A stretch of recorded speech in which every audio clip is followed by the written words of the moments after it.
Next ಇನ್ ಮತ್ತು into. So ಈ ಎರಡು ಪದಗಳ ಅರ್ಥ ಮತ್ತು ವ್ಯತ್ಯಾಸವನ್ನು ಕಲಿಯೋಣ. ಇನ್ ಅಂದ್ರೆ ಇದರಲ್ಲಿ ಅಂತ ಹೇಳ್ತೀವಿ ಅಲ್ಲ, ಇದರಲ್ಲಿ ಅಂತ ಬರುತ್ತೆ. ಇಂಟು ಅಂದ್ರೆ ಒಳಗೆ ಅಂತ ಬರುತ್ತೆ. ಅರ್ಥ ಆಯ್ತಾ? ಸೊ ಈಗ ಇನ್ ಅಂದ್ರೆ ಇನ್ ಪದ ಒಂದು ಆವೃತ ಸ್ಥಳ ಅಥವಾ ನಿರ್ದಿಷ್ಟ ಪ್ರದೇಶದೊಳಗಿನ ಸ್ಥಳ ಅಥವಾ ಸ್ಥಾನವನ್ನು ವಿವರಿಸಲು ನಾವು ಯೂಸ್ ಮಾಡ್ತೀವಿ. ಇದು ಏನನ್ನಾದ್ರೂ ಒಳಗೆ ಅಥವಾ ಒಳಗೆ ಇರುವುದನ್ನು ಸೂಚಿಸುತ್ತದೆ. ಓಕೆ, ಈಗ ಉದಾಹರಣೆಗೆ the cat is in the box ಅಂದ್ರೆ ಬೆಕ್ಕು ಪೆಟ್ಟಿಗೆ ಎಲ್ಲಿದೆ ಅಂತ. ಓಕೆ, ಸೊ ಬೆಕ್ಕು ಎಲ್ಲಿದೆ?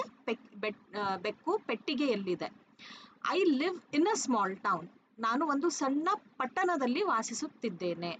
Okay, where do you live? I live in a small town. ನಾನು ಒಂದು ಸಣ್ಣ ಪಟ್ಟಣದಲ್ಲಿ ವಾಸಿಸುತ್ತಿದ್ದೇನೆ. She is sitting in the car.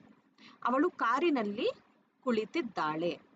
ಅರ್ಥ ಆಯ್ತಾ? ಸೊ ಇನ್ ಅಂದ್ರೆ ಇದರಲ್ಲಿ ಅಂತ ಅರ್ಥ ಬರುತ್ತೆ.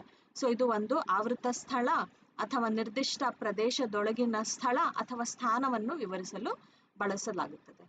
ಅರ್ಥ ಆಯ್ತಾ? ಸೊ ಇದು ಏನನ್ನಾದ್ರೂ ಒಳಗೆ ಅಥವಾ ಒಳಗೆ ಇರುವುದನ್ನು ಸೂಚಿಸುತ್ತದೆ ಅಂತ ಹೇಳ್ಬಹುದು.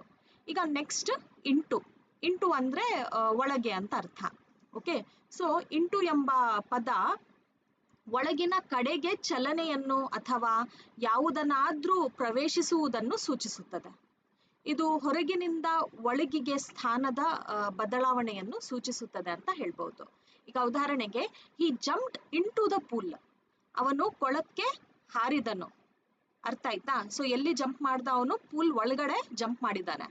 ಅರ್ಥ ಆಯ್ತಾ? ಅದಕ್ಕೆ ಇಂಟು ಎಂಬ ಪದವನ್ನು ಬಳಸಬೇಕು. She walked into the house. ಅವಳು ಮನೆಯೊಳಗೆ ನಡೆದಳು. ಎಲ್ಲಿ ನಡೆದಳು ಅವಳು? ಮನೆಯೊಳಗೆ. So into the house. She walked into the house. They threw the ball into the basket. ಅವರು ಬಾಲ್ ಎಲ್ಲಿ ಎಸೆದರೋ? ಅವರು ಬಾಲ್ ಬುಟ್ಟಿಯಲ್ಲಿ ಎಸೆದರು. ಓಕೆ, ಅವರು ಚೆಂಡನ್ನು ಬುಟ್ಟಿಗೆ ಎಸೆದರು. ಅರ್ಥ ಆಯ್ತಾ? They threw the ball into the basket. So basket ಒಳಗಡೆ ಎಸೆದರು ಅಂತ ಅರ್ಥ ಬರುತ್ತೆ.